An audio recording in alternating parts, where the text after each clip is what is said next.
Татарстан Республикасы премьер-министрі орынбасары, Бүтін дүния Татар конгрессінің Милли шура рәисе Васил Шайхразиев бүгін эш сәфәре белән Францияга килде.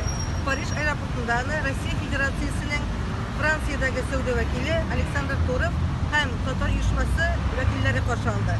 Александр Туров белән очрашты һәм анда сүз Татарстан, татарлар, Франция белән Россия арасындагы багланышлар турында барды. Буның төндә Франциядә 1000-гә якын милләттәшебез яши. Аларны Татарлар ассоциациясе берләштерә. Шушы оешмага кергән вәкилләр арасында сәүдәгәрләр дә, эшмәкәрләр дә, сәнгать әһелләре дә, укытучылар да, галимнәр дә, студентлар да бар. Алар бергәләшеп төрле чаралар оештыралар.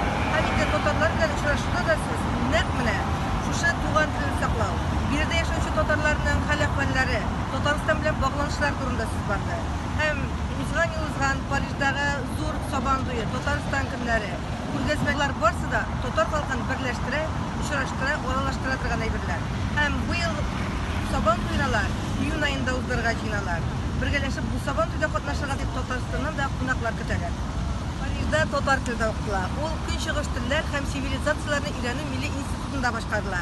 Иртәгә Васил Шайхразиев, анда укучы студентлар һәм укытучы белән очрашачак. Рәхмәт Илфәязат. Менә бүгенге көндә татар тормышын гомумән сез бүгенге көндә шулай бит. Әгәр дә сез менә монда без